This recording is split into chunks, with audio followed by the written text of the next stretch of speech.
à tous, c'est encore l'émission 30 minutes et puis c'est tout sur Al Mouatine. Alors j'espère que vous allez bien et vous savez que comme d'habitude, j'ai toujours des invités de marque pour vous. Alors aujourd'hui, c'est j'allais dire un panel, mais bon, c'est pas vraiment un panel, ce sont mes invités. Il y a un homme et une femme et alors bien sûr, on va commencer par la femme, bien sûr, parce que c'est honneur aux femmes.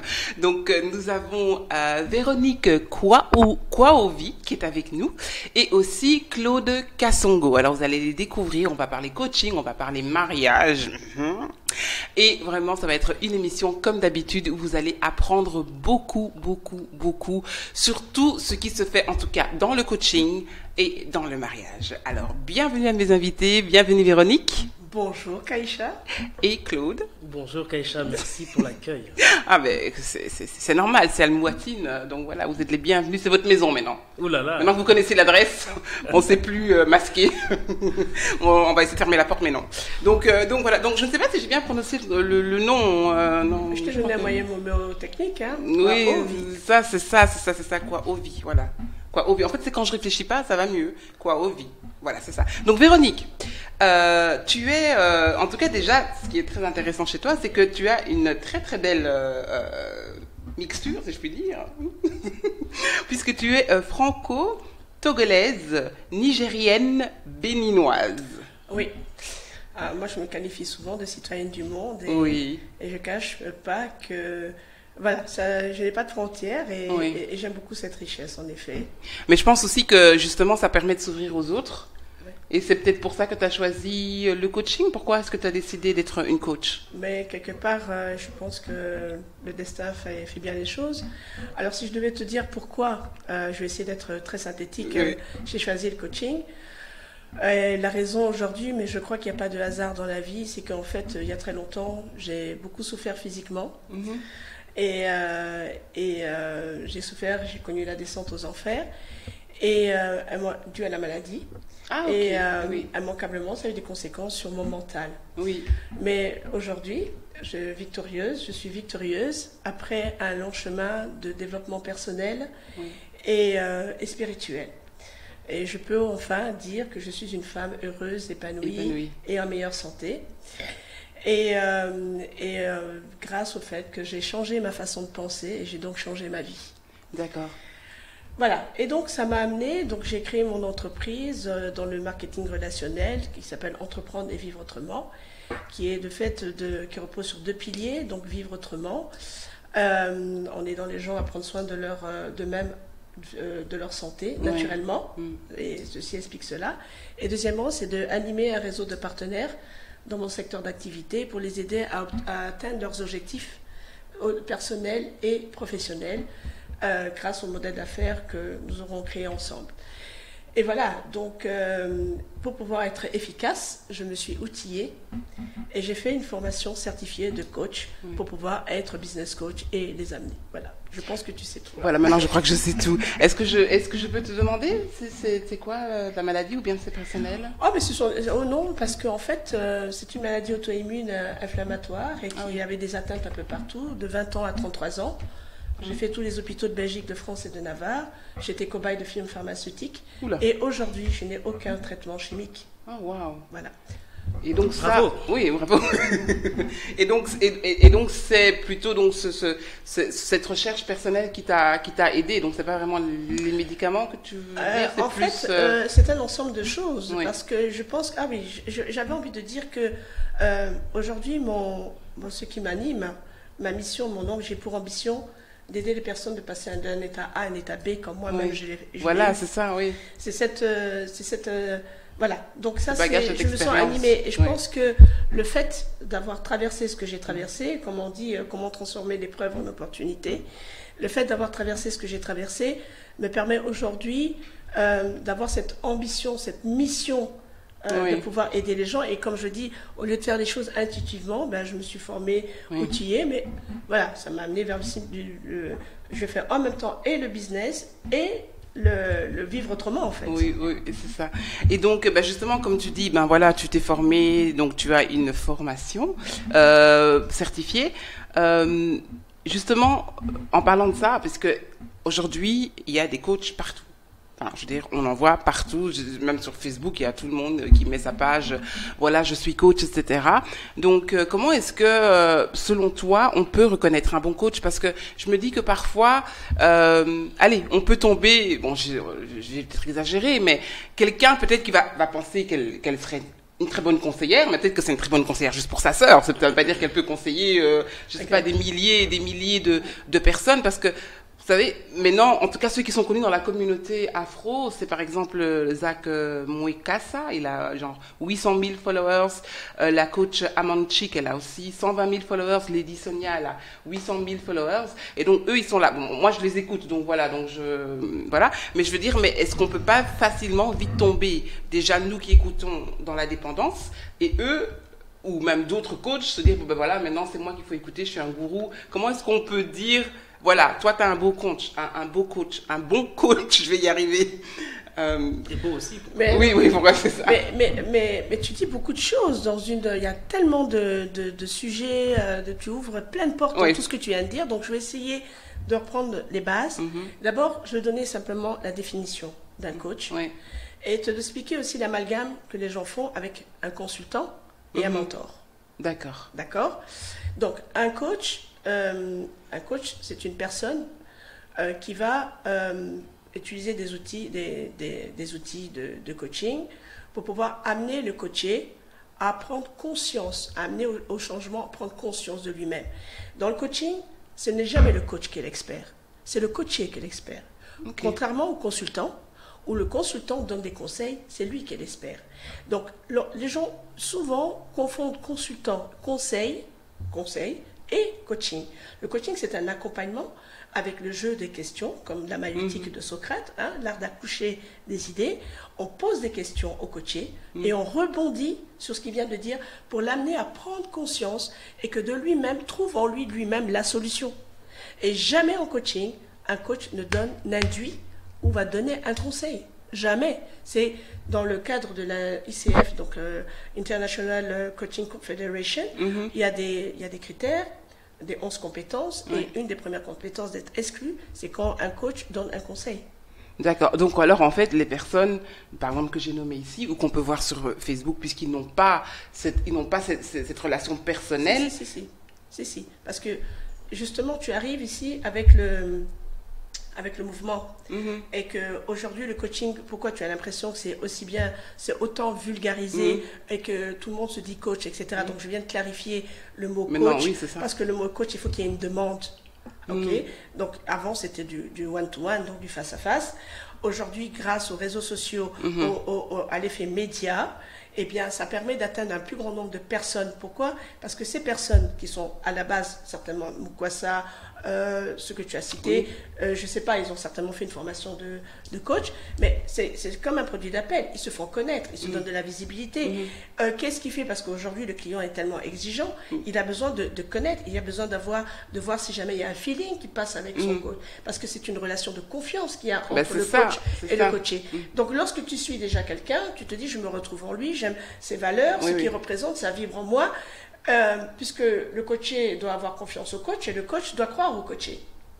Mais dans ce cas-là, c'est impossible. Comme tu vois, comme je dis déjà tous ces nombres. C'est du coaching de motivation. C'est plus ça. Moi, je trouve aussi motivational speaker alors. Oui, mais après ils se font connaître et après ils vendent des programmes one-to-one. Oui, c'est vrai. C'est vrai qu'il y en a qui vendent des programmes one-to-one, qui font des livres, qui font des sessions aussi. C'est une façon de promouvoir privées, ses compétences, promouvoir qui je suis. C'est un produit d'appel. Et après, ils offrent des panels de one-to-one là où c'est beaucoup plus puissant et ça coûte très très cher, surtout ces coachs à ce niveau-là. Oui. Et donc, est-ce qu'il y aurait donc un moyen, donc à part la définition, parce que voilà, même si toi maintenant tu t'es venu avec une définition, il y a peut-être un autre coach qui va venir, ben non, en fait un coach c'est ça. Est-ce qu'il y a un moyen de reconnaître, quelqu'un peut reconnaître, non là, peut-être que je suis peut-être un peu trop dépendante de ce coach, ou alors ce coach n'est pas bon. Comment est-ce qu'il y a quelque chose qu'on peut reconnaître ou bien c'est au feeling? Ben, je pense que ça doit être au résultat, au feeling, au bouche à oreille. Ouais. Parce qu'on n'est jamais tenu, tu payes 1 séance, 2 séances, 3 séances. D'abord, un coaching ne doit pas durer longtemps comme une psychothérapie. Oui. Hein, ça doit se jouer en deçà de 6 semaines. Il y a un objectif. Il y a un objectif, pas de résultat, mais un objectif de moyens pour le coach. Donc après, c'est essayer, c'est de voir lorsqu'il y a... c'est de tester, c'est de voir, c'est le bouche à oreille, c'est les recommandations, c'est les témoignages. Il y a encore d'autres professions comme ça où c'est l'essayer, c'est l'adopter. Voilà, c'est ça. Et donc alors, tu fais partie donc d'un concept qui s'appelle le Coach Afro. Une association. Une association, voilà. Et donc en fait, c'est un regroupement de plusieurs femmes, donc africaines, j'imagine, d'origine africaine, et donc qui sont toutes coachs dans un domaine bien particulier. Exactement. Si je peux me permettre pour la petite histoire, nous avons eu l'occasion de nous rencontrer sur la plateforme Afro Entrepreneur. Ah oui. Et il y en a une qui a levé la main qui dit tiens, je vois qu'il y a beaucoup de coachs, est-ce qu'on ne ferait pas quelque chose ensemble? Et puis on s'est remis dans un groupe privé, et puis est née l'idée de... Alors, il faut savoir que nous sommes 8 femmes aujourd'hui, on est parti de 13, et on est à travers le monde, sur les 5 continents. Il y en a pour lesquels nous ne nous sommes jamais vus. Et nous avons réalisé donc une co-création, ce livre, qui sont les affirmations positives. Le livre des affirmations positives, comme tu sais que c'est très important. De se parler. Non, et c'est très important que la pensée induit nos émotions, induit nos actions et nos résultats. Donc, tout ce qu'on pense se réalise. Et alors, cet outil, c'est un outil très, très pratique qui permet aux personnes de pouvoir, si vous rééduquer son subconscient avec des affirmations positives. Et chacune, nous avons écrit un nombre d'affirmations dans notre domaine. Et voilà, et on l'a co-créé, on l'a mis ensemble. Vous pouvez le trouver sur Amazon. Il s'appelle Des étincelles pour le cœur et l'esprit au quotidien. Voilà. Et donc, nous avons une page Facebook, Coach Afro. Et nous allons organiser des événements. On fait des ateliers, chacune là où on se retrouve dans la ville où nous nous trouvons. Nous sommes actuellement 2 à Bruxelles. Il y en a une à Paris, 2 à Toulouse et une à Francfort. Une à Washington Lomé et une autre Bénin. D'accord. Et donc quand vous allez faire la réunion, donc c'est bien, vous avez différentes villes où vous pouvez faire. Ici prochainement, on pense faire à Paris. Bientôt. À Paris, ok. Au mois de décembre. D'accord. Ok. Donc tu viendras en reparler alors. Absolument. Mais donc voilà. Donc ce phénomène de coach, etc. Donc comme tu avais mentionné, c'est que il doit y avoir sûrement une demande, tandis que avant on avait les tantines, les grandes sœurs, les grands-mères qui donnaient tous ces conseils. On avait aussi vers l'église aussi souvent, enfin, en tout cas pour ceux qui croient, etc. Donc, alors, qu'est-ce qui s'est passé? Est-ce que est-ce que maintenant les gens préfèrent l'anonymat? Ou est-ce que les tantines n'ont plus leur rôle? Ou, je sais pas, l'église n'a plus son rôle? Qu'est-ce qui s'est passé que vraiment... Maintenant, tout le monde va suivre. Mais comme tu le dis si bien, moi je pense que le coaching a toujours existé. Et tu l'as dit si bien, avant c'était le conseil des sages ou c'était les conseillers du roi au siècle passé. C'est un métier qui a toujours existé, le vieux métier. Mais le monde ici aussi a beaucoup muté. Toutes nos institutions ne sont plus les mêmes. L'Église, la famille, l'État ne sont plus les mêmes. Les gens se retrouvent seuls et sont inquiets. Avec notre mode de vie métro-boulot-dodo, on n'a plus le temps de se socialiser. Et les gens se retrouvent seuls. Les femmes travaillent plus que d'habitude. Elles s'ambitionnent. Enfin, elles entreprennent. Et donc, cet espace où en Afrique, par exemple, ou ailleurs, on avait le temps, l'arbre à l'arbre, qui permettait d'évacuer un certain stress, une certaine inquiétude, fait que les gens, aujourd'hui, le monde, que ce soit européen ou en Afrique, moi je dirais qu'en Afrique, quand même, la religion a pris ce pas-là, par rapport à remplacer cette quête de bien-être.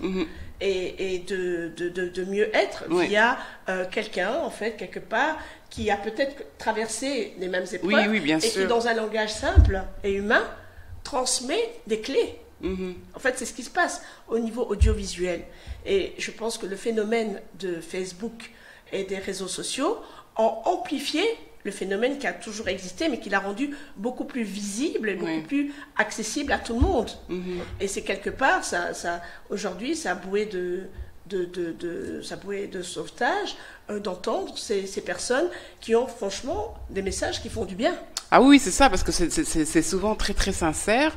Et je me demande aussi si parfois, en fait, parfois justement, si on va parler à une personne qu'on connaît bien, on n'a pas un peu cette pudeur. Tandis que là, c'est quelqu'un qui nous connaît pas, déjà à la base, et qui va parler des choses dont on sait, je sais que c'est pas moi qui l'ai dit, mais la personne vit exactement ce que j'ai vécu, elle me comprend, enfin voilà, elle se reconnaît. Donc peut-être aussi que il y a ce besoin-là aussi de s'identifier, et aussi peut-être parce que parfois il y en a aussi qui vont carrément dire, mais toi tu es une idiote, tu fais partie des idiotes de croire, par exemple, pour les relations, souvent les relations amoureuses et tout, parce qu'on sait quand même que les femmes, voilà, parfois quand elles sont amoureuses, elles sont un peu là. Et donc voilà, donc elle remet les points sur les i pour dire, voilà, à certaines femmes, non, c'est pas comme ça, tandis que peut-être si on a une amie ou une grande sœur, on va peut-être penser qu'il y a peut-être un autre agenda derrière, qu'on se dit, mais de toute façon, elle me comprend pas, elle veut pas mon bonheur, et enfin, voilà, donc ça peut. Je pense que la différence, certainement, de ces personnes-là, c'est que, même si c'est pas dit, je n'ai pas creusé la question pour ceux qui sont là, mais moi, je connais au niveau ici occidental, que ce soit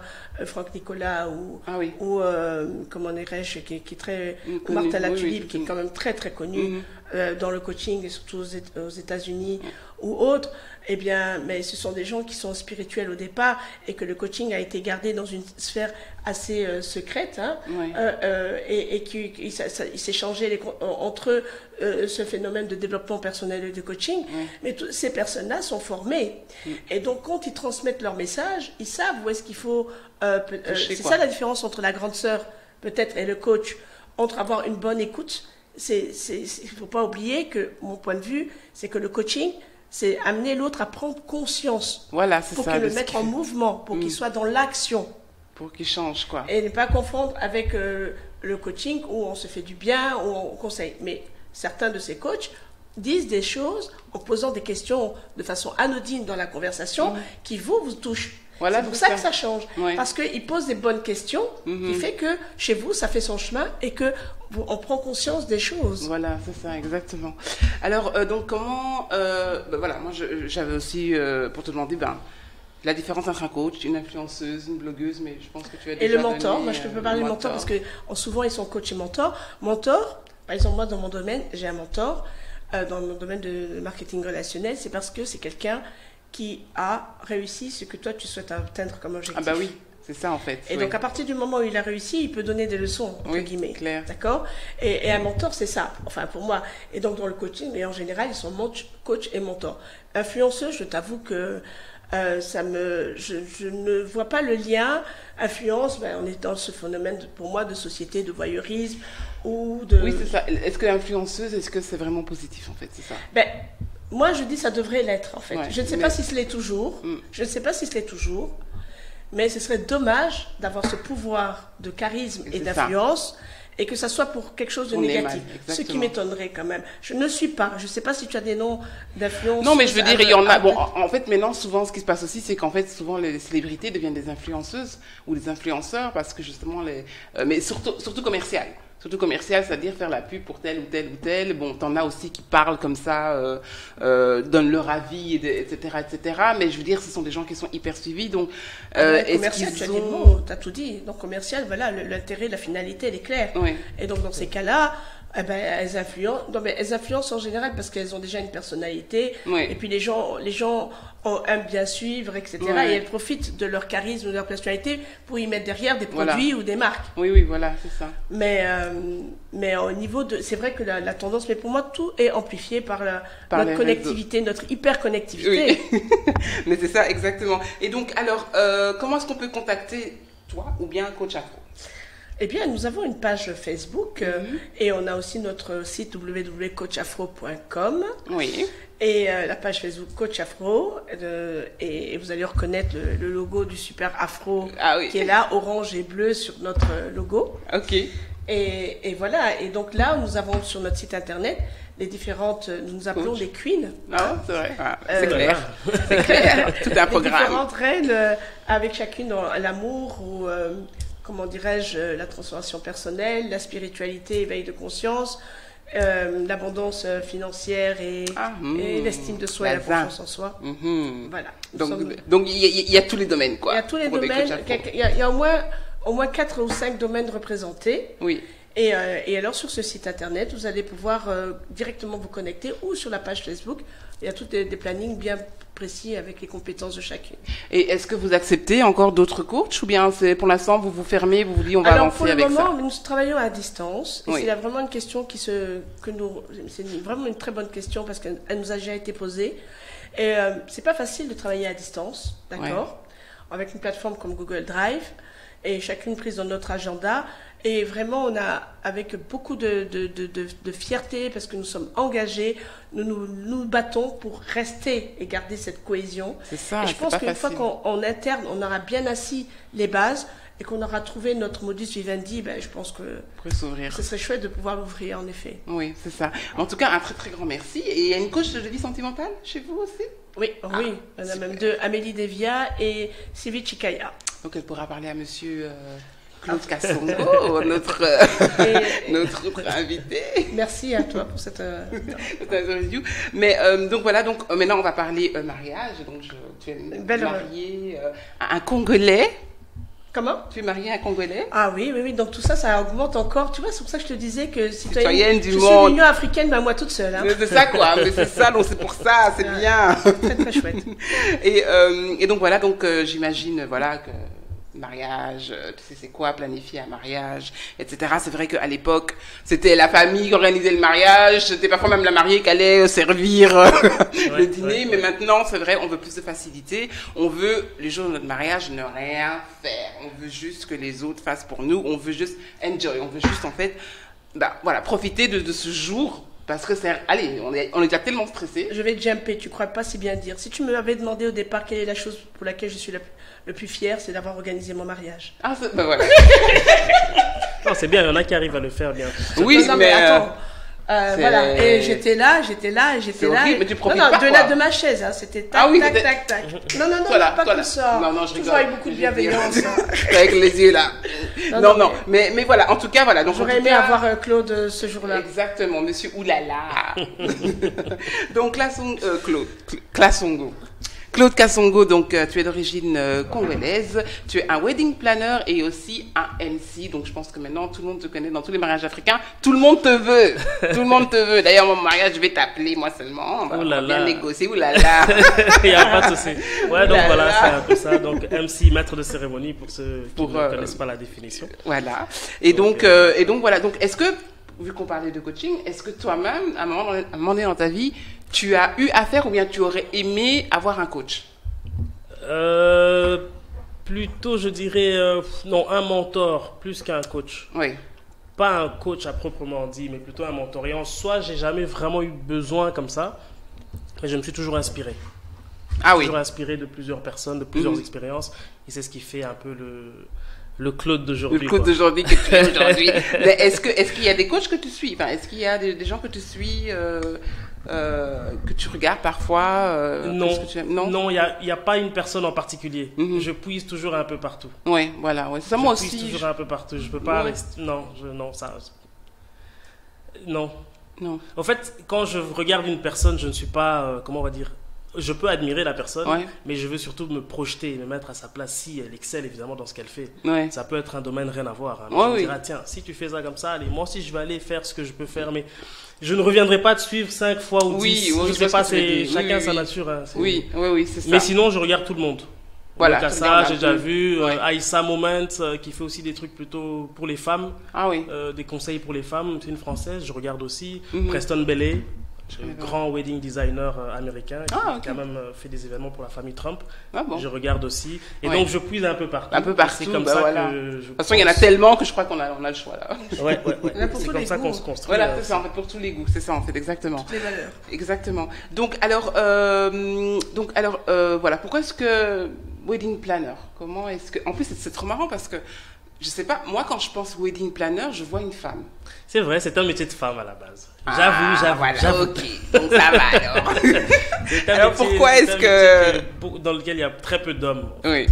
Pourquoi? Parce que simplement, il y a 5 ans, moi je suis de la radio à la base, donc je suis animateur depuis 2008. Et il y a 5 ans, je me suis lancé parce que j'ai trouvé qu'il y avait beaucoup à faire Dans les mariages, je trouvais que c'était mal fait, mal organisé. Dans les mariages, je trouvais qu'il y avait beaucoup de laxisme, beaucoup d'amateurisme. Alors j'avais déjà suivi une formation dans ce sens-là au Canada, à l'Université du Québec à Montréal, ainsi qu'à l'école Stéphane Roy. Alors j'avais quand même envie d'apporter quelque chose. Au début, je ne faisais que de l'organisation. Et je ne faisais pas du tout de com dessus. Donc c'était vraiment de l'organisation très logique, très carrée. Et j'étais toujours très frustré d'ailleurs parce que jamais ça se passait comme prévu. Ah mais non, mais ça jamais comme prévu. Oui. Alors moi je venais avec ma théorie, machin. Tu venais avec ses notes. Trop de rigueur, mais à tel point que j'oubliais même que c'était une fête, quoi. J'étais en mode non, ça doit se passer à telle heure. Mais maintenant j'ai changé. J'ai oublié les invités. Les invités congolais. Et c'est ça. Et donc c'était jamais comme je voulais. Mais bon, je me suis accroché et maintenant c'est beaucoup mieux. Et puis l'expérience aussi, j'imagine, la maturité. Je veux dire aussi parce que toi pour l'instant c'est souvent plutôt des mariages africains qui, c'est plutôt la communauté africaine qui te contacte pour l'instant. Tu n'as pas encore fait de mariage souvent européen, africain ou mixte. Oui, ou mixte. Oui. Mixte, africain, mais pas, africain. Souvent, quand c'est mixte, c'est plus africain qu'autre chose. C'est ça.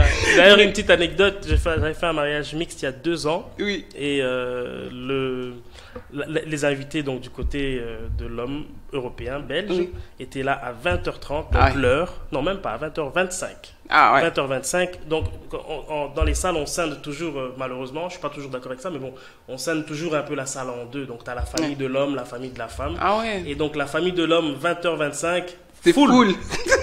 Famille de la femme, vous avez compris, hein, 2 tables sur beaucoup.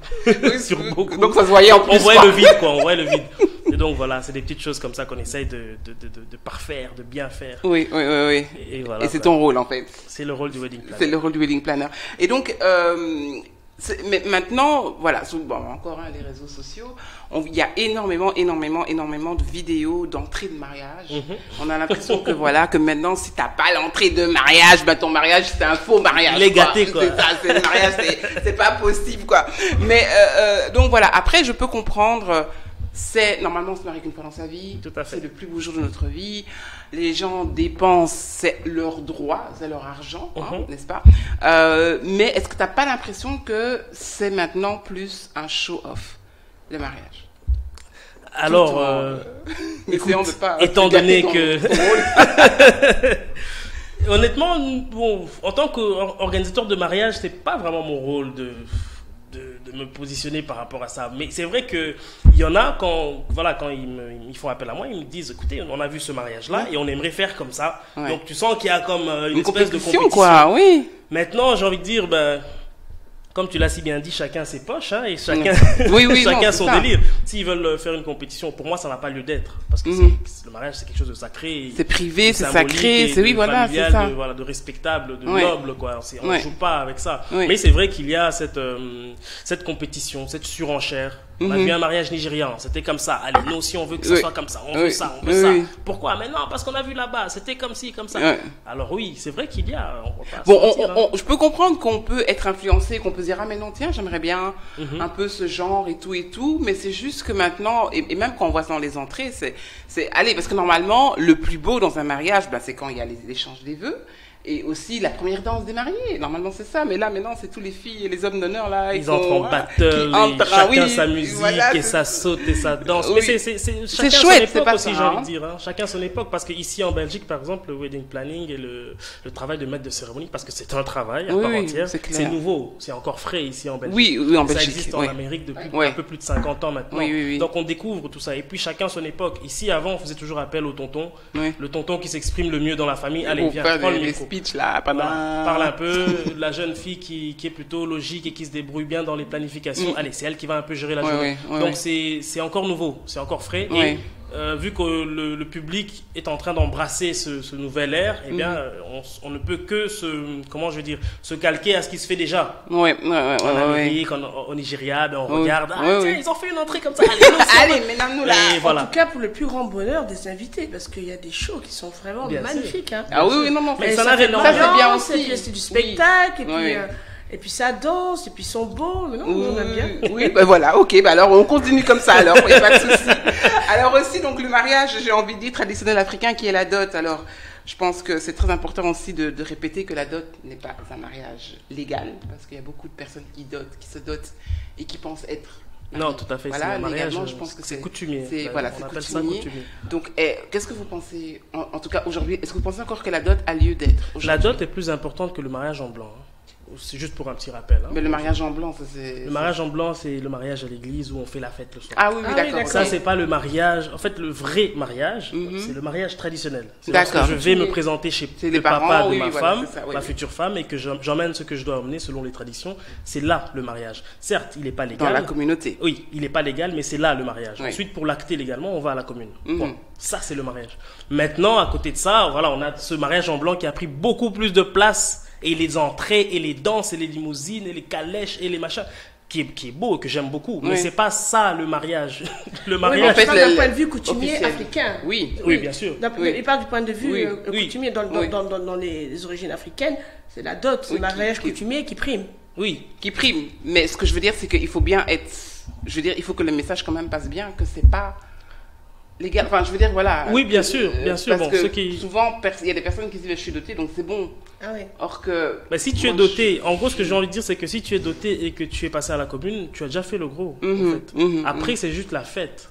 Et pour les croyants aussi. Oui, voilà. Oui. Mais j'essaie d'être le plus général possible. Pour les croyants, l'église, voilà, c'est pour se présenter au devant de Dieu. Voilà, mais sinon, le gros du travail, c'est la commune et les parents, les familles, quoi. C'est ça le mariage à la base. Africain. Après, et d'ailleurs, en blanc, c'est pas de chez nous à la base. Oui, voilà, c'est ça. À la base des bases, c'est pas notre culture. Mais on l'a tellement embrassé qu'on croit même que ça l'est, quoi. On se l'est approprié. Et puis la fête au soir, c'est vraiment, je veux dire, la finalité, quoi. Oui, c'est ça. Donc s'il y a des priorités à avoir, c'est d'abord les familles, le traditionnel. Ensuite, on va à la commune. Et puis, voilà. Après, selon les moyens, voilà. Parce qu'il y en a qui prennent aussi des crédits assez conséquents pour faire un mariage. Donc, j'ai envie de dire, Donc, j'ai envie de dire, selon les moyens, selon les croyances, tu peux faire le mariage en blanc. Mais c'est pas une nécessité, c'est pas une obligation en soi. C'est ça, au fait. Oui, voilà. C'est que wedding planner, s'il n'y a plus de mariage en blanc, qu'est-ce qui se passe? Ah, mais les coutumiers se fêtent aussi. D'accord.